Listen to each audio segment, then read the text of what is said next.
Hi everyone, welcome back to me and mommy. This is me शैली।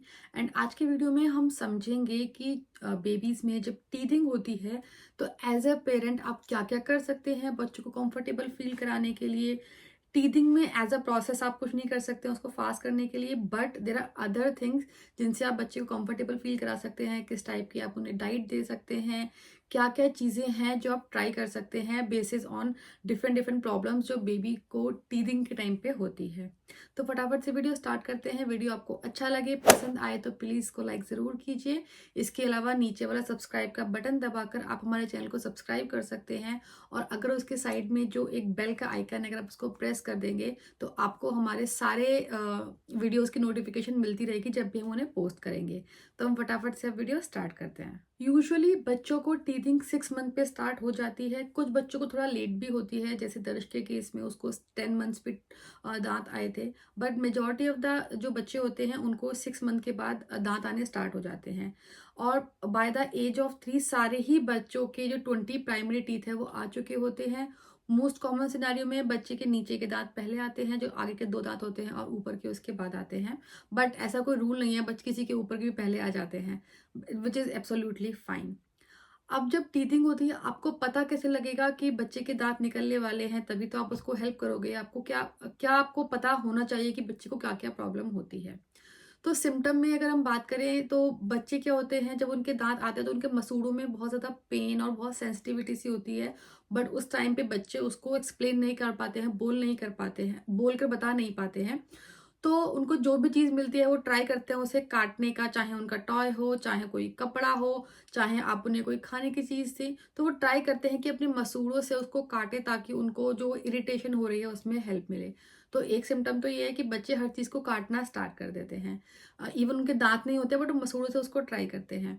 Second symptom होता है कि उनके जो मसूड़े होते हैं वो थोड़े से स्वेल आपको फील होंगे। अगर आप उन्हें दबा कर देखेंगे, हल्के से उसमें नॉर्मल से ज़्यादा हार्डनेस होगी। आप जहाँ पे दांत निकलते हैं अगर उस जगह बच्चे की प्रेस करेंगे तो आपको एक शार्पनेस सी फील होगी। तो दूसरा सिम्टम ये होता है। तीसरा, बच्चे बहुत ज़्यादा ड्रूलिंग या लार टपकाना स्टार्ट कर देते हैं जब उनकी टीथिंग फेज आता है। तो ये भी एक सिम्टम है जिसको आप नोटिस कर सकते हैं। इसके अलावा कभी कभी बच्चों को बहुत माइल्ड टेम्परेचर या लूज मोशन, ये सब सिम्टम भी देखने को मिलते हैं। बट बहुत माइल्ड, बहुत ज़्यादा हाई नहीं, बहुत हाई फीवर या बहुत ज़्यादा लूज मोशन नहीं। बट येस, क्योंकि बच्चों का जो होता है वो खाने की हैबिट्स चेंज हो रही होती हैं। बच्चों को कुछ ठीक से वो खा नहीं पाते हैं, हर चीज़ को उठा के मुंह में डालते हैं। तो स्लाइट टेम्परेचर और हल्के फुल्के लूज मोशन आप ऑब्जर्व कर सकते हैं। तो हम पहले समझते हैं कि क्या क्या होम रेमेडी है या क्या क्या चीज़ें हैं आप घर पे जो आप ट्राई कर सकते हैं बच्चों को कंफर्टेबल फील कराने के लिए।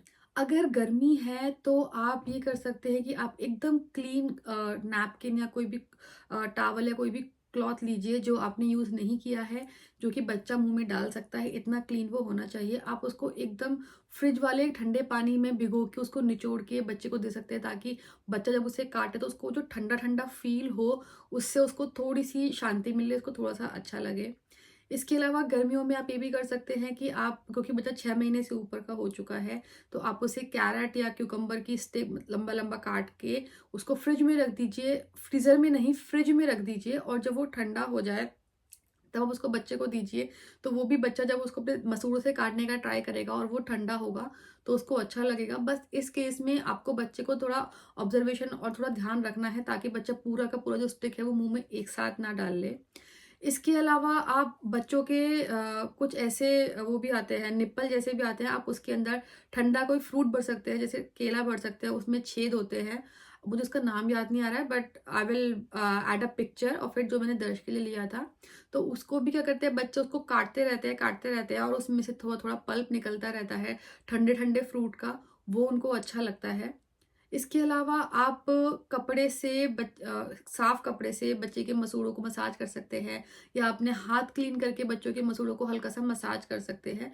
तो इन सब चीज़ों से बच्चों को थोड़ा सा आराम मिलता है, थोड़ी देर के लिए उनको अच्छा लगता है, और जो उनके मसूड़ों में वो सेंसिटिविटी हो रही होती है, उनको लगता है कि कुछ मुझे काटने को चाहिए, वो उनको मिल जाता है। तो उनको एक सेंस ऑफ कंफर्ट फील होता है। इसके अलावा बच्चों के काफ़ी सारे टीथिंग के टॉयज भी आते हैं जो आपको इजीली किसी भी वेबसाइट पे मिल जाएंगे।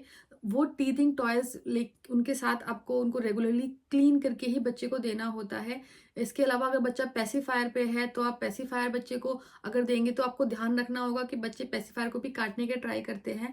तो क्योंकि जब बच्चे के मसूड़े हार्ड होते हैं तो दे आर गुड इनफ कि वो बच्चे के निप्पल को, दूध की बॉटल के निप्पल को, पेसिफायर को, उसको वो डिस्ट्रॉय कर सकते हैं। तो इस केस में आपको ध्यान रखना है कि जो भी टॉय आप बच्चे को दे रहे हैं, टीथिंग टॉय बहुत सारे आपको इजीली मिल जाएंगे। कुछ टॉय ऐसे होते हैं जो आप बच्चे को एज इट इज दे सकते हैं क्लीन करके, कुछ होते हैं जो आपको फ्रिज में रख के या फ्रीजर में रख के देने होते हैं।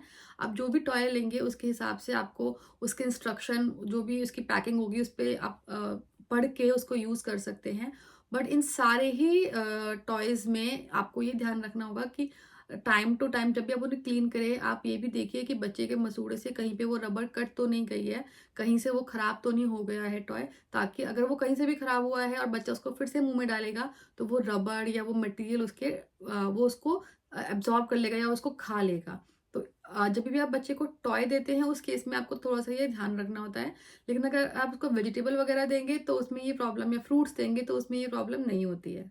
इसके अलावा आप अपने पीडियाट्रिशियन से, डॉक्टर से बात कर सकते हैं अगर आपको लग रहा है कि बच्चा बहुत ज़्यादा परेशान हो रहा है और जो भी ये चीज़ें हैं आप ट्राई कर रहे हैं बच्चों को हेल्पफुल नहीं है। तो उस केस में कुछ जो टीथिंग के जेल्स आते हैं, दवाइयाँ आती हैं, पेन रिलीवर आते हैं, वो आप डॉक्टर से बात करके ट्राई कर सकते हैं। मैंने कोई ट्राई नहीं किया था तो आई डोंट नो कि वो कैसे हेल्प करते हैं।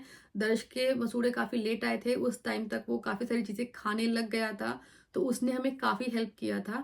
बट हाँ, ये आप चीज़ें ट्राई कर सकते हैं अगर आपको लग रहा है कि आपके बच्चे को इन सब की ज़रूरत पड़ रही है। इसके अलावा कुछ और चीज़ें हैं जिनका आपको ख्याल रखना होता है बच्चे के टीथिंग फेज़ में। सबसे इम्पोर्टेंट इज़ हाइजीन, क्योंकि टीथिंग के टाइम पे बच्चे पूरा टाइम कुछ ना कुछ मुँह में डालते रहते हैं, कभी अपना हाथ, कभी अपने टॉयज़, कभी जो भी उनको सामान मिल रहा है वो। तो आपको ये ध्यान रखना है कि बच्चे के पास जो भी चीज़ें हैं वो क्लीन है, ताकि बच्चा अगर उन्हें मुंह में डालेगा तो उसे कोई इन्फेक्शन या कोई प्रॉब्लम नहीं होगी। अपार्ट फ्रॉम दिस आप बच्चे की डाइट के थ्रू भी उसे हेल्प कर सकते हैं। अगर आप उसे थोड़ी कैल्शियम रिच डाइट देंगे, जैसे कि पनीर है, दही है और दूध है, दूध तो बच्चे लेते ही हैं इस टाइम पे, बट अगर आप जैसे पनीर, दही ऐसी चीज़ें ज़्यादा इंक्लूड करेंगे जब बच्चे को आप खाना खिला रहे हैं, तो उसमें अगर बच्चा बहुत छोटा है तो वैसे तो वो लिक्विड डाइट पे, सेमी सॉलिड डाइट पे ही होगा।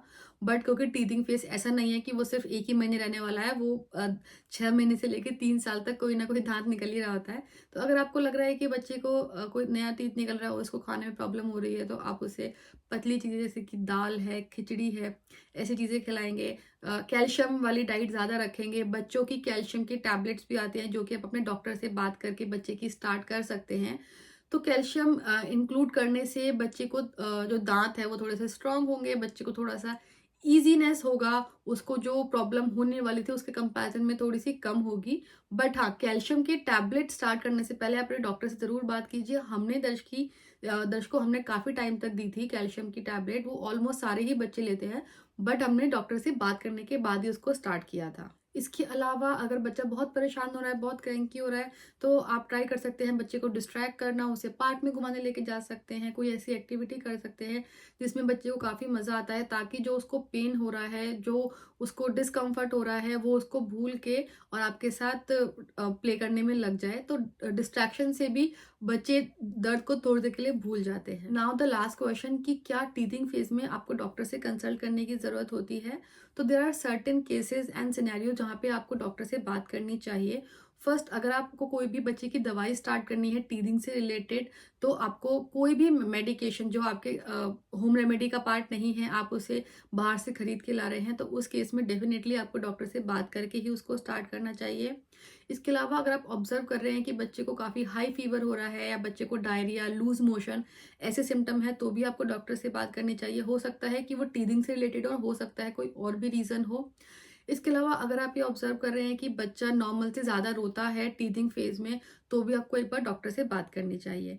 इन सब केसेस में देर आर चांसेस कि बच्चे को टीथिंग के अलावा भी कोई और प्रॉब्लम हो सकती है। बट एज यूजुअल अगर आपको दिख रहा है कि ये सारे जो हमने होम रेमेडीज या चीज़ें डिस्कस की हैं, इन सब से आप बच्चों को सपोर्ट कर पा रहे हैं और बच्चे को आपको कोई प्रॉब्लम ऑब्जर्व नहीं हो रही है, तो एज सच आपको डॉक्टर से कंसल्ट करने की टीथिंग के लिए स्पेशली कोई ज़रूरत नहीं पड़ती है। नाउ अगर मैं अपना एक्सपीरियंस शेयर करूँ दर्श के साथ, तो जैसा कि मैंने बोला, दर्श के दाँत जब वो 10 मंथ्स का था उसके बाद आने स्टार्ट हुए थे, तो मुझे प्रॉब्लम कंपैरेटिवली काफ़ी कम हुई थी और इन सब चीज़ों ने काफ़ी हेल्प किया था। यूजुअली उस टाइम तक वो फ्रूट्स, स्पेशली बनाना उसका फेवरेट फ्रूट बन चुका था, तो वो फ्रूट्स जब भी उसको लगता था कि उसको डिस्कम्फर्ट हो रहा है, तो मैं उसको प्रेफरेबली फ्रूट्स देती थी, या पराठे को वो ट्राई करता था कि वो अपने दाँतों से काटने का, मसूड़ों से काटने का बेसिकली ट्राई करे। तो वो ऑलमोस्ट काफ़ी सारी चीज़ें खाने लग गया था, जिसकी वजह से हमें काफ़ी हेल्प हो गया। बट फिर भी आपको हाइजीन का और चीज़ों का ख्याल तो रखना ही पड़ता है। दर्श को हमने, जैसा कि मैंने बोला, कैल्शियम वाली टैबलेट्स भी दी थी, बट डॉक्टर से डिस्कस करने के बाद। एंड हमारा जो टीथिंग फेज़ था वो काफ़ी स्मूथली निकल गया, टच वुड, हमें एज़ सच कोई प्रॉब्लम नहीं हुई दर्श के टीथिंग फेज़ में। ना ही वो बहुत ज़्यादा रोता था या चिड़चिड़ा हुआ था, जो कि बच्चा जितना छोटा होता है उतना डिफ़िकल्ट होता है मैनेज करना, क्योंकि वो उसको आप कम चीज़ें खिला सकते हैं, उसकी अंडरस्टैंडिंग चीज़ों की कम होती है, आपको समझ में नहीं आता है कि बच्चा क्यों रो रहा है, और बच्चा जितना बड़ा होता है उतना आपको चीज़ें समझना ईज़ी हो जाता है। So that's it for today's video. अगर आपको वीडियो पसंद आया हो तो प्लीज़ इसको लाइक ज़रूर कीजिए, इसको शेयर कीजिए सारे पेरेंट्स के साथ जिनके लिए हेल्पफुल हो सकता है। इसके अलावा नीचे वाला सब्सक्राइब का बटन दबा के हमारे चैनल को सब्सक्राइब करना मत भूलिए।